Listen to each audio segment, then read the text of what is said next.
Hello, and welcome to the Resilient Lineage podcast, where we reflect on the past, anticipate the future, and discover what God is up to today. I'm Olivia. And I'm Milo. And we are in part three. Yeah. So we are doing a series on the warrior mindset. And this comes from a program within the Navy called the Warrior Toughness, Warrior Toughness program. I don't know if it's a program, but it's a series of teachings and sort of a framework for like how to approach accomplishing the mission with honor. Yeah. And so we're kind of walking through each of those things. So if you haven't listened to this series yet, you're going to want to go back. This is, sometimes you can skip around. Mm-hmm. This is not one of those. Dad said, go back. Yeah, go back. So you're going to want to listen to episode 85, and then you're going to want to which is lays out the need for the warrior mindset. So there we talk about, and we're looking at this through the lens as believers. Yes. And how it's one thing to do that for those of us that are in the armed forces, to have the mindset that's necessary to accomplish the missions that have been given to us. It's another thing to do it as believers. Yeah. You're not in the military. I'm not. But should you have a mindset that isn't indicative of being a warrior? And we talked about this, like you use this language, and our natural response, I guess, is one, we don't use that language, and like two, it's kind of hokey, like it can be. And so we kind of address that, and like that's not the reality that God calls us to. Like, to be a warrior is not to be a joke. Like, it is a way of life. Yeah. So you go back, so that's what we cover in episode 85. In episode 86, we talk about kind of there's 4 stages to the warrior mindset. So that begins with commitment, and we lay that out. The importance of being dedicated, determined to honor your relationships, to step forward with, whatever cause or activity that you've committed yourself to. And the idea is, if I throw myself into that, then I'll be, I'm committing myself to what the Lord has asked me to commit myself to. Yeah. And I'm going to keep that locked in. So those are the previous 2 episodes. So in light of that, we are now talking about preparedness. Preparation. Yes. And we've got a bunch of stuff we're going to go over here. If you haven't signed up for our newsletter, go ahead and do that, because we provide links to our show notes, and we even provide some of the show notes in the newsletter. So because we're going to be going through lots of lists here. Yes. Kind of talking about how oftentimes, what we're going to talk about is we're going to talk about, kind of where we're at culturally with preparation. We're going to talk about the warrior mindset of people who prioritize preparation. We're going to talk about the 7 W's and the effective prep, and how they set up questions that preparation seeks to answer. So there's going to be a lot of good lists here that you're going to want to get your hands on. Okay, you ready to dive into this? Let's dive into this. Okay, so preparation. Do you want to read that? Yeah. What we're talking about here? Okay. Preparation honors commitments by embodying a deep sense of duty, ongoing readiness, and a resolve to meet obligations at the highest possible standard. So I've created these notes. Yes, I've not created these notes. Yeah. So you're reading this. When you read that, what were some of the thoughts that came to mind? I don't do that. Okay. Or there's a neglect in that area, to be completely transparent. Because I think in anything that we commit to, because last week it's really easy to commit to something sometimes. But with commitment, there's responsibility, and it's a continual responsibility. It's not this one and done. It's 1 and then 2 and then 3.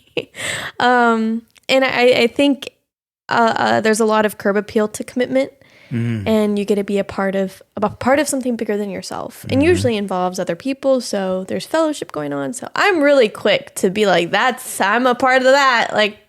Look, this looks like a great ministry, or this looks like a great opportunity, or this would set me up, or this is something that I feel like I need to press into. Like, there's these polls, but with that, there's a level of, one, maybe God's preparing me in preparation before this commitment, but then there's also a preparation you need to have after this commitment. So I guess that's kind of where I can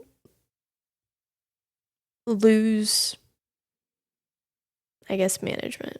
I don't know how to like deeply. I was like, this is going to be a fun one to record because I'm like, I'm not going to lie to you guys and be like, I do this really well. So awesome. Yeah, and I think for me, preparation is one of those things that I've learned to do well. I think I was, so generally, I think most people growing up, right? I think part of a natural step of growing up is you go commitment, or here's the idea, here's the thing I want to do, here's the thing I want to be a part of, and I jump to let's go do it. Yeah. And so preparation is this other step that we do along the way. That, okay, well, what is it that we're doing and what do we need? How do we align expectations? How do we cover down on other responsibilities? How do I set this things well so that I can execute this thing well? And I think that's the piece that everybody has to learn and grow into. And so in light of that, I think there can be when I was younger, I think I believed the common myth that here's something I want to do, and then I'm going to go out and do it, so if I have to prepare, I must not be that gifted or talented at the thing. Does that make sense? Yeah. So it's like that person gets really good grades. That person gets really good grades because they're smart. That person probably doesn't have to prepare for the test because they're really smart. And they're just naturally gifted at it. So if I have to study for the test, if I have to prepare for the test, it's an admission that I'm not very smart. Or this isn't the thing I should do. Yeah. Do you know what I mean? Yeah. And it turns out that the people who do really well on the tests are people who study. Are people who prepare. Yeah.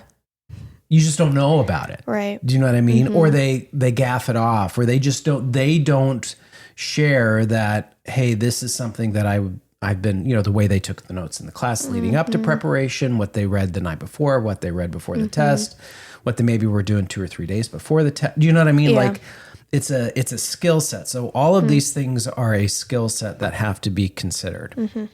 Okay.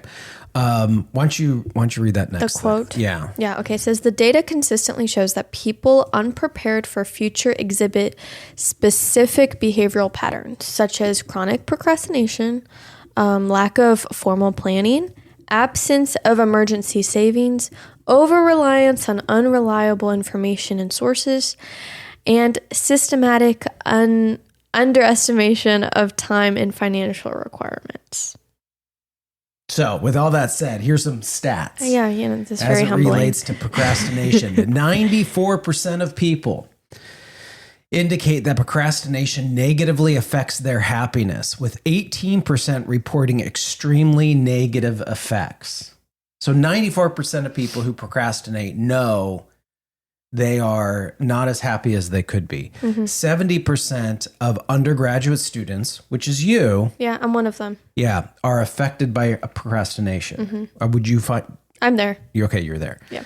Do you want to read the next one? 20% of adults procrastinate chronically, while 50% of college students procrastinate consistently. Yeah. Yeah.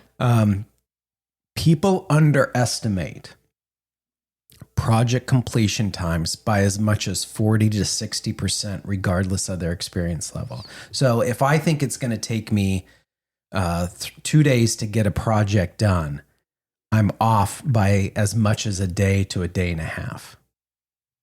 Yeah. Does that make sense?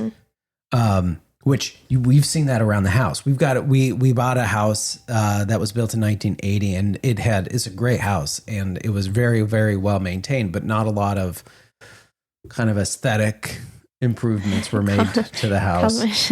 Yeah. So when we bought it, we just kind of went through this process of making those changes. And we would do room by room and focus on one thing at a time. And I inevitably thought I could get stuff done faster than I could. Like, do you know what I mean? Yeah. Then this is the second home we've done this to, and I know I grew up in construction, so I know what things usually take and how long they take.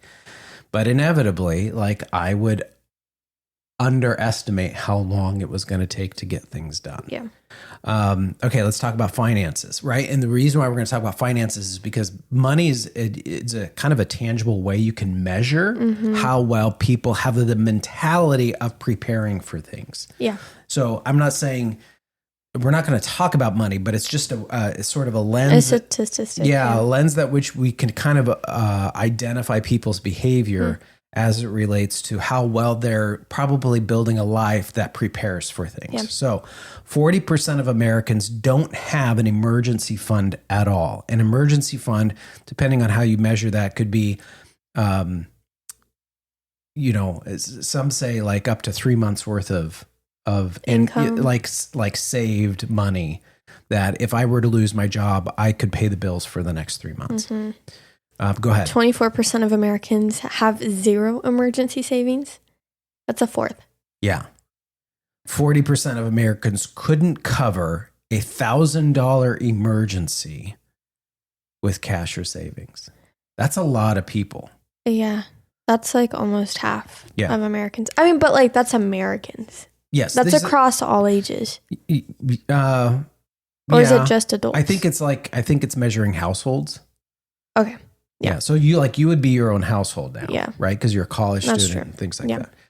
Okay. It says 45% of Americans feel underprepared for retirement, with only 32% of Gen Z feeling prepared. Which is you, which I wouldn't expect Gen Z to feel very prepared for retirement. That's true. I was not thinking about retirement. I mean, I'm not. Yeah. Yeah. But partially because like you're not in retirement yet. So I'm like, yeah, if my parents aren't there yet, that's like forever. Sorry. But the sooner you think about it. That's true. And that, anyway, this is not a financial show. This is an after episode conversation. Yeah. Find a good financial podcast to get into that. Okay.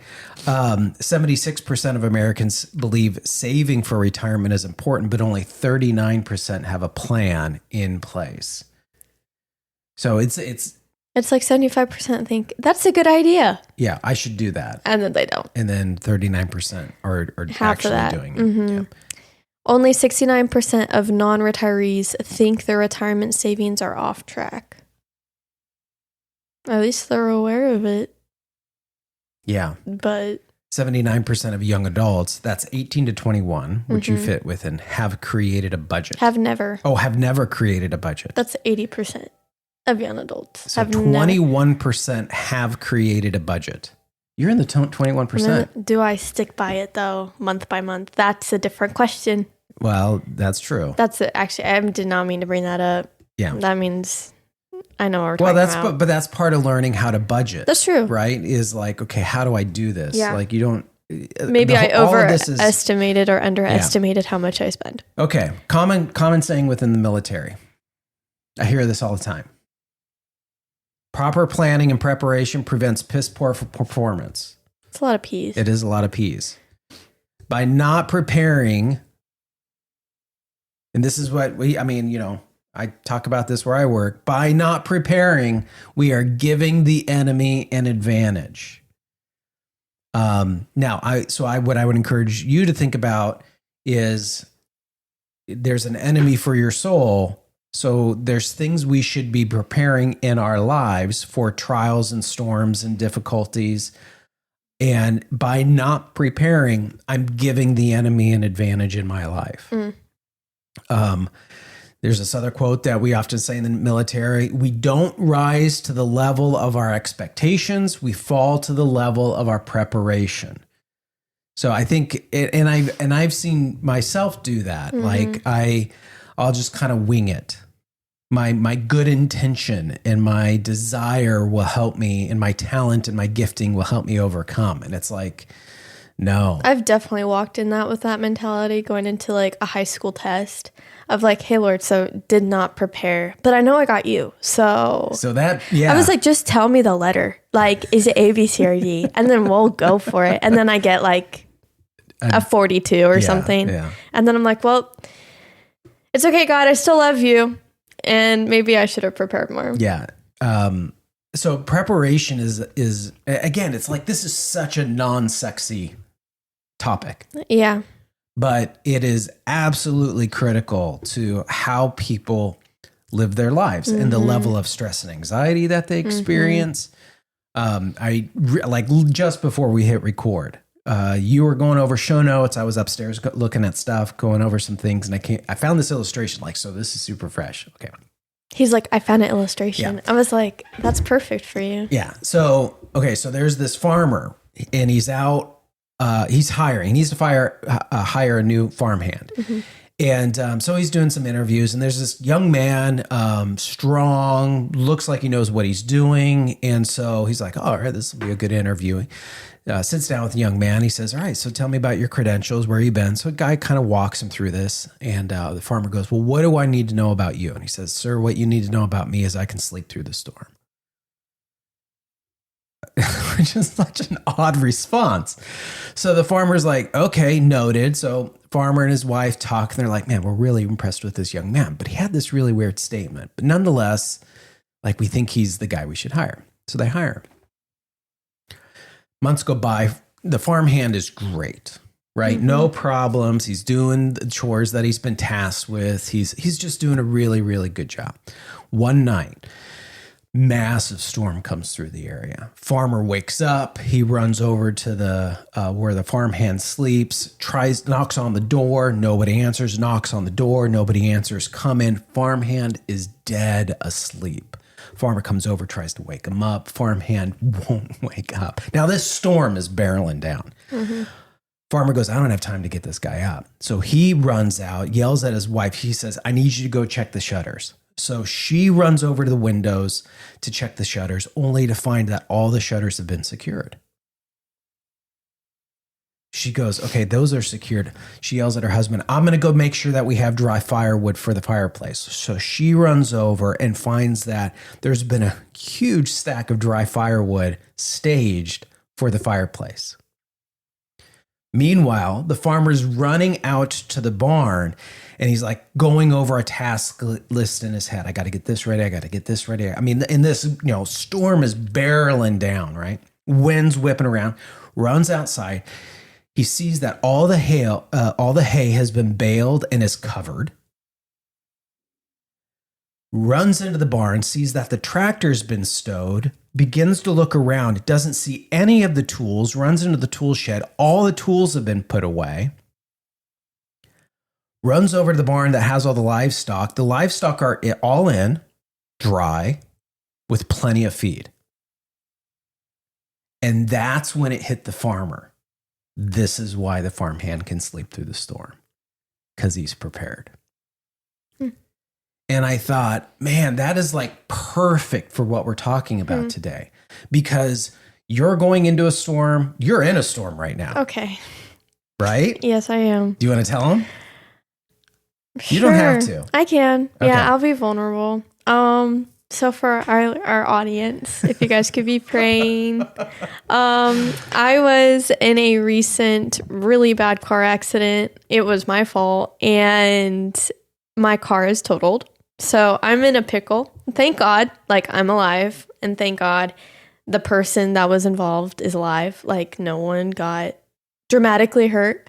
But that means I have no vehicle. So a lot of my responsibilities have shifted. Because I have a job, but like now I can't do my job for like however long I don't have my vehicle. So things are shifting. So I am thankful that my parents are in the area, so they're working with me. But if you guys could be praying. Like, yeah.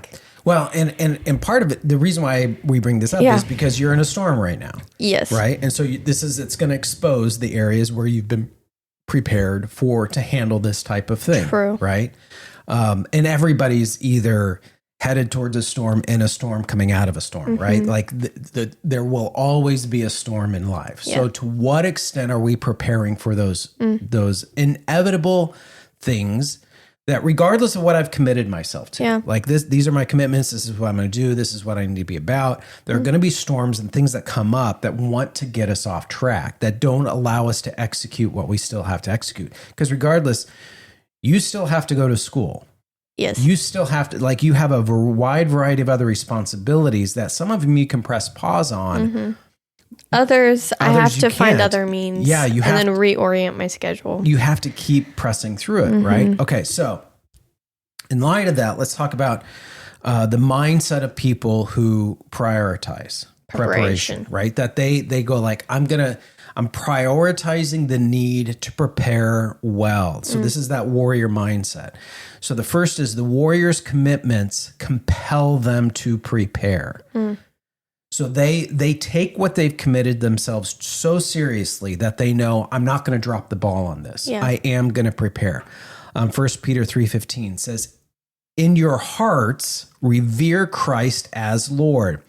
Always be prepared to give an answer to everyone who asks you to give the reason for the hope that you have, right? So there's this idea of, I've made a commitment to Christ. Great. That's going to shine through. Yeah.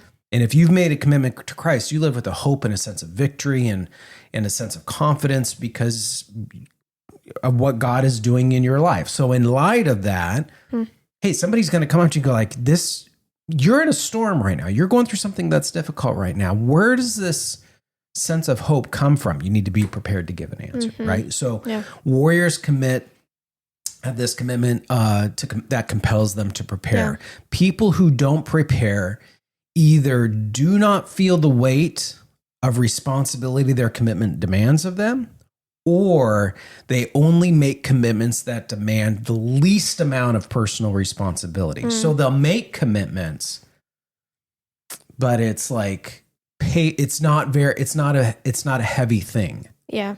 Do you know what I mean? It's like the person that you're like, hey, do you want to go do this thing with one another? And they're like, oh, that's so much fun. That would be great. It'd be amazing. I'll let you know. When do you need to know? I'll let you know. And they never really let you know. And then right before they're like, hey, are we going to go do that thing? Do you know what I mean? Yeah. Versus them going like, yes, I can do that, or no, I can't. Right. Yeah. And so they kind of live in this sort of like limbo, wishy-washy place. And I'm not saying you always have to have an answer on everything. As much as that I am saying how much of that is driven by you're not giving yourself you're not fully committed. Or you don't understand the significance of what you just committed yourself to. Yeah. Okay, so that's the first, and these aren't necessarily in a particular order. Second, you want to read the second one? The warrior chooses to prepare because they understand and embrace their limitations. So Psalm 35:1 says, contend, O Lord, with those who contend with me. Fight against those who fight against me. So that kind of means like people who don't prepare are prone to make excuses instead of asking for help. And I have found myself doing that sometimes. Yeah. Or I tend to find myself overcommitting to a bunch of things. And then I either don't have a full idea of how much responsibility that is, or I do, but I don't spend the time doing it because I have so many that I just can't balance it. But I was recently in a meeting and there's a group of us and we were getting tasked with some stuff. And for everybody else that was in the meeting, it made a lot of sense what the taskers were, but it was for department heads. It was like, all department heads, get this stuff done. So here's the list of things that need to be reported on. And I was looking at that list and I was like, that's all because of stuff that requires like equipment or gear or training, requirements that have to be met, or all these different things. That's not the kind of stuff I do. So I just kind of sat in the meeting. I was like, I don't know how much of this applies to me. So after the meeting, I went to somebody who does similar work as I do. And I went to them and I was like, hey, this meeting, they're like, yeah. And I was like, I have no idea what I'm supposed to be reporting on. Yeah. I mean, I have an idea for the next year, but they want a 36-month outlook, a 3-year outlook. And I don't know I don't know how to provide that. And it was this like, oh, okay, well, maybe it could look like this. And I realized, wait, one, I can kind of shape this however I want because of the position I'm in. But, this psalm is like, the psalmist is crying out to the Lord, hey, there's a responsibility I'm here that I got to carry that I need your help with.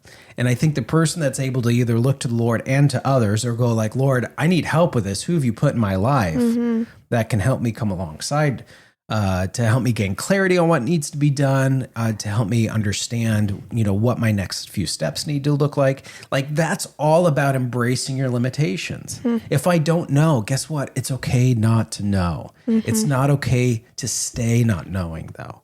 Like, who has God put in your life? So preparation is going to expose the things you don't know. Okay. Yeah. Third, the warrior reduces their need for external motivations to prepare. I like this proverb. Proverbs 6:6-8 says, "Go to the ant, O sluggard, consider her ways and be wise. Without having any chief, officer, or ruler, she prepares her bread in summer and gathers her food in harvest." So it's this idea of like, it's addressing the sluggard, which is a lazy person, right? It's a fancy way of saying lazy person. There's this idea that, hey, look at the ant. They know there's a time to gather, and there's a time to harvest, and there's a time to enjoy what's been harvested. The ant doesn't need to sit around waiting to be told what to do when they already know what they need to be doing. There's this thing we talk about in the Navy, which is like taking initiative, not waiting for a direct order when you know the right thing to do. Like, if you know what needs to be done, just get after it. You don't need to be waiting for somebody to tell you. So there's this mentality then that I don't need some external motivators to start preparing. I know what needs to take place. I know what needs to be done. Yeah.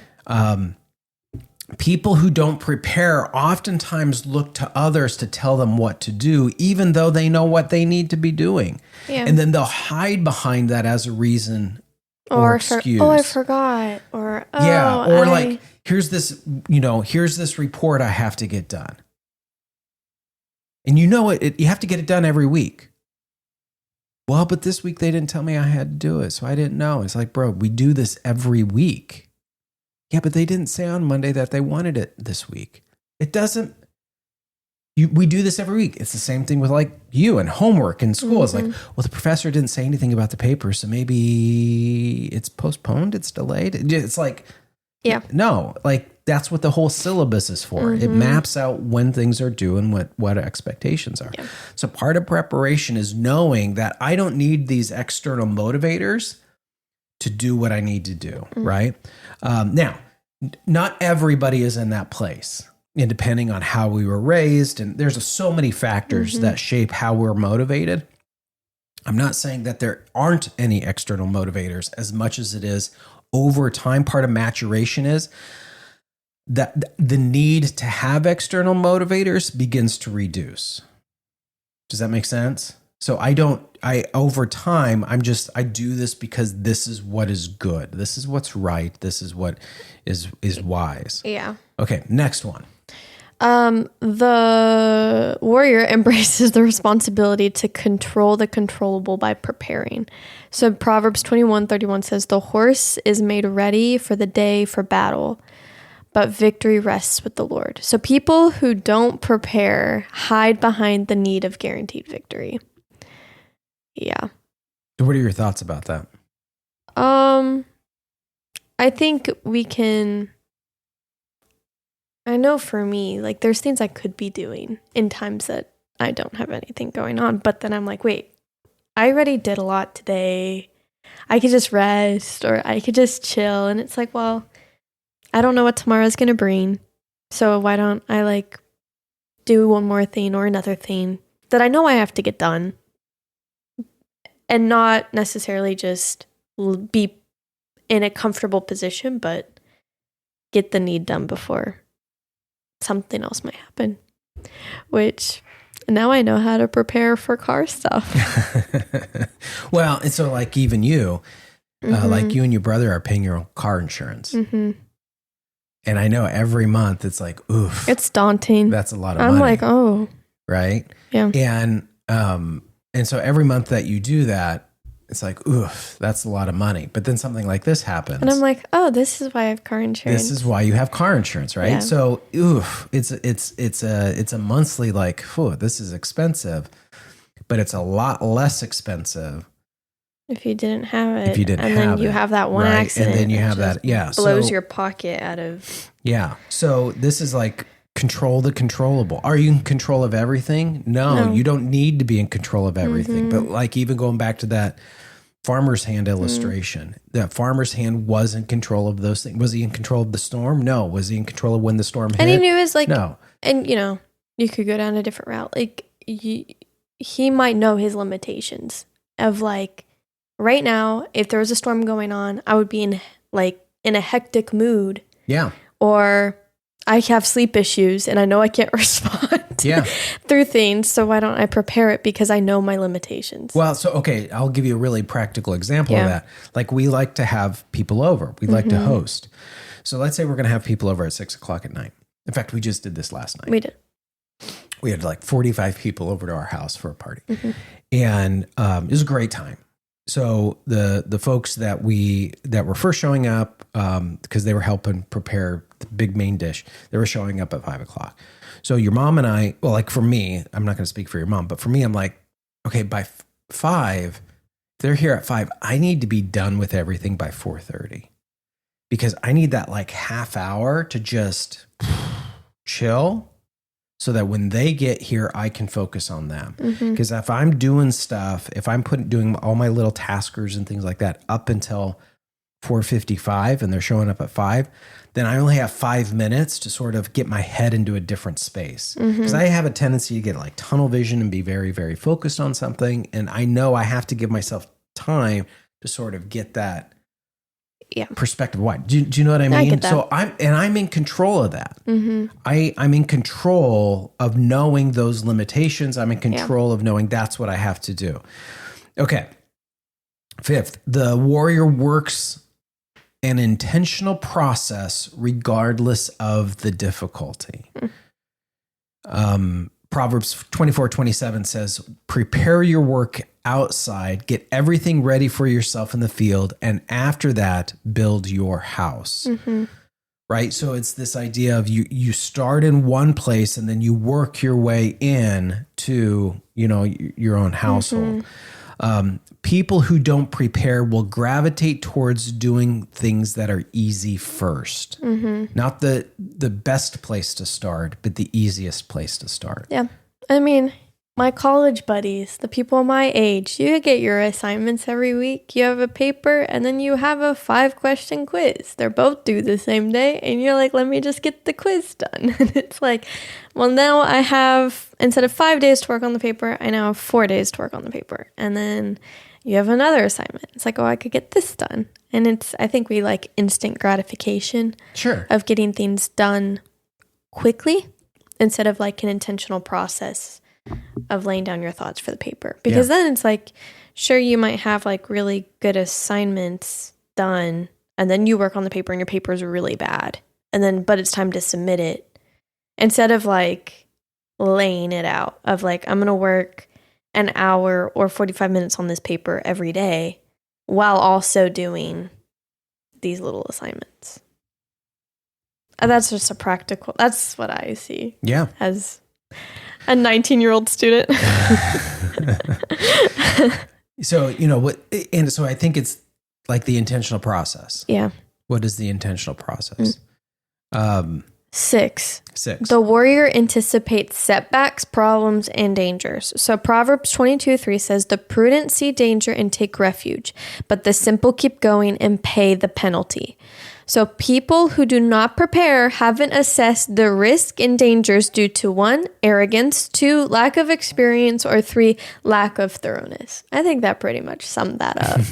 I think you got all the points. And I think that's the big thing is, and I think that's probably the area I've had to learn to grow in the most is I have a tendency to put 15 pounds of stuff in a 5-pound bag. Like, ooh, look at more I could do. And some of it is like, okay, as a result of that, I'm not anticipating anything going wrong. Yeah.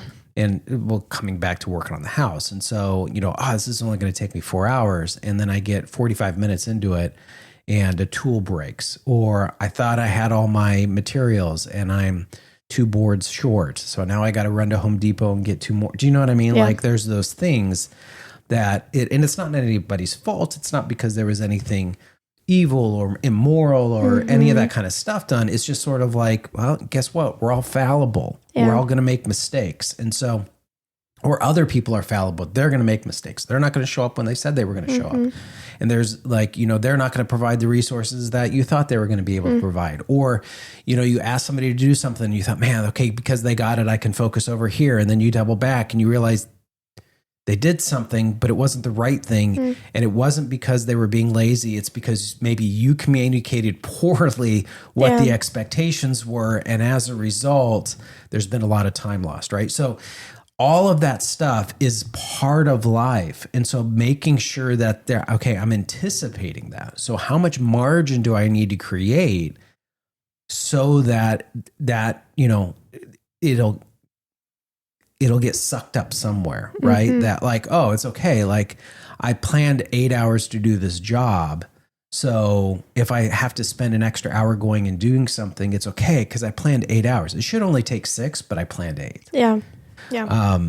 Okay. And then last, and again, this is not an exhaustive list, obviously, but these kind of get us into the mindset of people that prioritize this stuff. The 7th, the warrior prepares in a way that considers the 3rd and 4th order of effect, right? Of their actions. Are you familiar with that language? Is it kind of like, if I do this one thing, I could probably list the first 2 things that I get in response? Yeah. Instead of like also thinking of the other. Yeah. That will be impacted by that, right? So, again, we're pulling these from Proverbs. Proverbs 20 verse 4 says, sluggards do not plow in season. So at harvest time, they look but find nothing. Okay. So people who don't prepare often neglect to understand the value of the season they are in to supporting the future that they want. I mean, let me give you like super practical on this. Yeah. Like this is so brass tacks practical. Right now I go to work. Takes me, you know, I live about 40 minutes away from where I work. I have this little office. In my office is a refrigerator. I'm learning. I for whatever reason, I don't like making my lunch. I don't mind eating a made lunch, but the preparation of it is like I feel like I could find 17 other things I'd rather do. Do you know what I mean? In that little 10 minutes, and it only takes me 10 minutes, probably not even that, to prepare my lunch. But I've been trying to get into the habit of preparing my lunch, because if I don't prepare my lunch, I have to do it the night before, because I know me. I have to do it the night before, because the morning of, because I get up at 5:30 in the morning, I'm out the door by about 5:50 to work. And then once I get to work, I have my devotions and things. Okay, so I know this about when I get up in the morning, what is the likelihood I'm going to make my lunch? Slim. Okay, so, which is spot on. So if I'm not going to make my lunch in the morning, then where's my lunch going to come from? Probably have to eat. Yeah. Okay, so now I'm eating out, and there's 2 that kind of branches off in 2 different directions of unintended impact. One is financial. So now I'm spending money eating out that there's no point in spending that money because I have all the ingredients back home that are much healthier and way cheaper. 2, how healthy is eating out? Not great. Yeah. So now I'm eating, not only am I spending money, taking a hit financially, I'm taking a hit when it comes to my physical health. Does this make sense? Yep. All because I know I need to take like 10 minutes. If I take those 10 minutes the night before and make my lunch, there's a 2nd, 3rd, 4th order effect to that. That is either going to be positive or negative if I do it, negative if I don't do it. Do you know what I mean? Like, so that is like such a stupid, small, silly little thing. But I think that's where most people live. Yeah. Is how do I master being, preparing at that kind of level on a consistent basis? Okay. So real quick, let me go over this recap. So the warrior's mindset. This is the mindset of people who prioritize preparation. 1, their commitments compel them to prepare. 2, they choose to prepare because they understand and embrace their limitations. They reduce their need for external motivations in order to prepare. They embrace the responsibility to control the controllable. They intentionally engage in a process regardless of the difficulty. They anticipate setbacks, problems, and dangers, and they prepare in a way that considers the third and fourth order effect of their actions. And I feel like if we nail this, like, okay, all of these are disciplines of like the warrior mindset. Yeah. Commitment, discipline. Next week, we're going to talk about execution and then reflection. See, I was getting there. I just had to remember. Okay. That, you know, I find myself, I practice. I'll give you an example. I'm not proud of this example, but I'll give you like a framework. I used to lead a high school girls Bible study, and my preparation into that was slim because I was like, I'm talking to my girls, like I'm talking to fellow peers. Do I need to prepare that much? That's kind of where the thought starts, right? Do I need to prepare that much? And then part of me was like, yeah, I should, because I need to lead the discussion. So I need to have a roadmap of where this should go. Other side of me was like, nah, like they're your friends. So then I was like, some weeks I prepared, some weeks I didn't.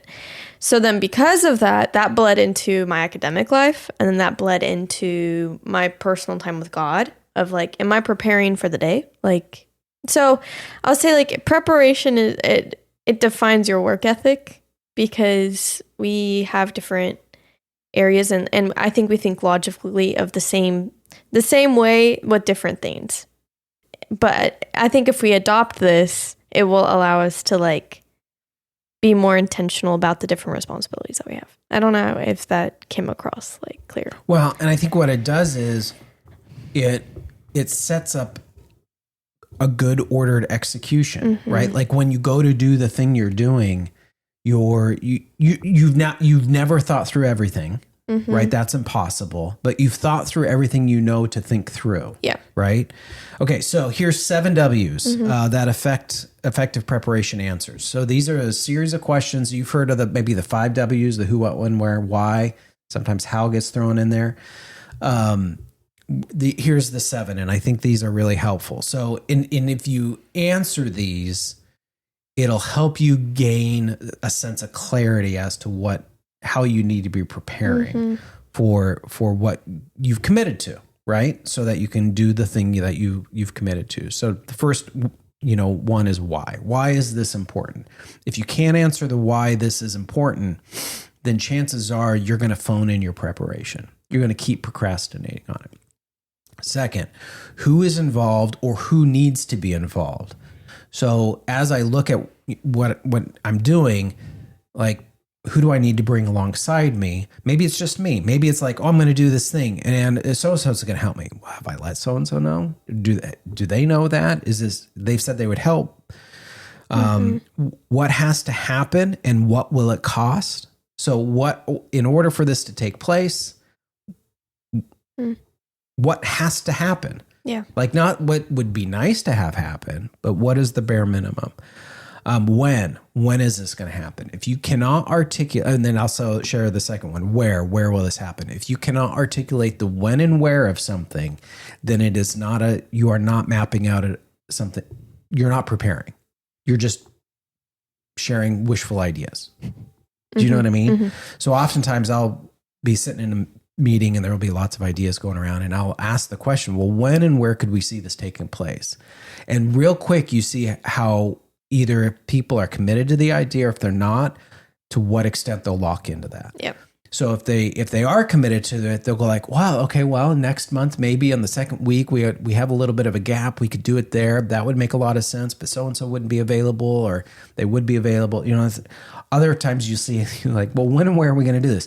Well, I don't know. The calendar's super full. It's hard to say. And it's like, okay, then in that moment, I just know that we're not actually talking about something we're going to do. We're just sort of throwing around ideas. The sixth question is, whom will this affect? Whom will this affect? And if I do not understand who this will affect, then I probably need to revisit why this is important. And if the impact of this is just for me, then I might need to rethink through what my commitments are. Are my commitments only to myself? Or are my commitments for God's kingdom, for his purposes, which will always have an impact on others, right? So whom will this affect? And then the seventh is which is which course of action will I choose, which implies you've come up with a few courses of action. You don't just have one plan. There's maybe 2 or 3 different ways you could see going about doing this. And so which of those are you going to choose? And if you can't think of 2 or 3 ways that this could happen, then you probably haven't thought deeply enough about what needs to take place. Yeah. Does that make sense? Yeah. Okay, so again, the 7 W's. Why is this important? Who is involved or who needs to be involved? What has to happen and what will it cost? When will this happen? Whom does this affect? And which course of action will we choose? And make these attainable. Like, don't make this like, oh, if only I was in this season, then like I'd have everything together. It's like, no, there's a way to do it right now. And it might not seem all glamorous or all exciting, but it's the way it's never going to be glamorous or exciting. And that's the thing is that the way we tell stories, we generally skip the preparation piece, right? So even when you watch a movie or a TV show, there's like, you'll have the show and everything's fine. I'll just give you a typical narrative beat. You have a show where everything's fine. Life is good. Here's the characters. Something bad happens. Something bad is threatening the characters. And then the characters discover a way that they're going to overcome the trial and tribulation that's facing them. And then they'll show you like a 90-second montage of them preparing for battle or war or preparing to overcome this thing of, if you're watching a movie about college kids, they're studying and it's this 90-second montage of them preparing. And then it's them executing for the next 30 to 90 minutes, right? So we're heavy on the where do the commitments lie? How are the commitments threatened? Really short in how we tell stories on preparation, because this is the least interesting part of the warrior mindset. But it is the most critical part in setting up faithful execution. Because if you skipped this, then you will consistently be selling your commitments short, which I think, having been a pastor for over 26 years now, one of the things I consistently see is that people are not living to the full measure of victory that God has in their life, not for lack of Bible knowledge, not for lack of church attendance, not for lack of being in, good relationships with others. It's because they consistently do not prepare daily for the war that God has them in, right? Are they in their word daily? Are they managing their finances appropriately? Are they praying as they should? Are they practicing generosity as they should? Do you see what I'm saying? Like, what are they, I'm going to teach this class, this Bible study class. Okay, well, what hour of preparation do I need to do in advance? Well, it only takes me 15 minutes to read through the leader's guide. Okay. It's a guide. It's a leader's guide. It's not all you need to know to lead, right? So like just those type of things. Yeah. And I think the more we sort of focus on preparation, the more like we'll be able to fully face what's in front of us, regardless of what the enemy does. I was thinking about it's not in our notes, but we'll wrap up with this. I was thinking about this whole idea of preparation in light of Jesus's ministry. Because you have him, he comes onto the scene and he's doing all of these amazing things, and his notoriety and his fame is growing, and the power that is flowing through his life because of the work of the Holy Spirit and his submission to the will of the Father is like undeniably having an impact within the region. The lame are being healed, the blind are seeing, people are hearing the gospel preached, the demons are being cast out, and people are being set free. Like all of these incredible things are happening.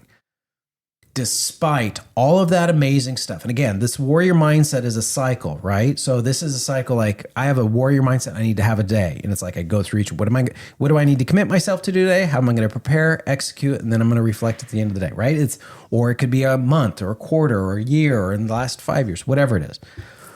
What I find interesting about Jesus' ministry is where do you find him the night he's going to be betrayed. He's praying. He's praying in the garden. He's preparing for what he's about to face. And he looks at his disciples and says, join me in preparing for this. Yeah. Through what?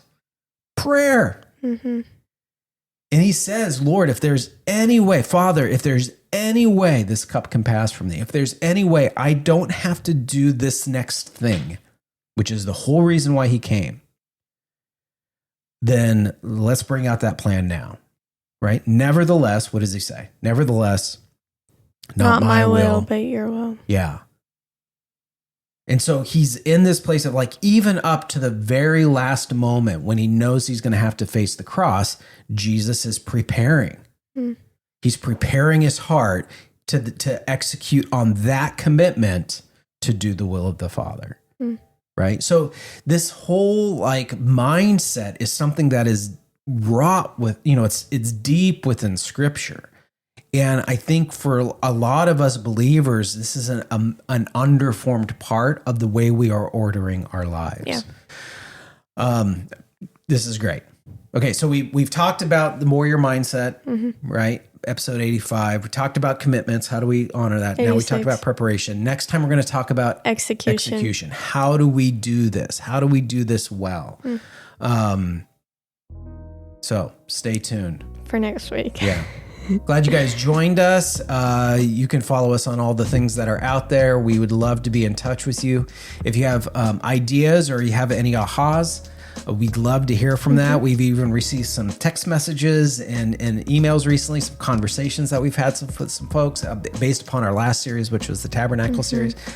So we welcome those kind of inputs. We'd love to hear from you on that. Yep. So we thank you guys. We appreciate you guys. We're glad you're going on this journey with us, and we pray that you go with God and be at peace.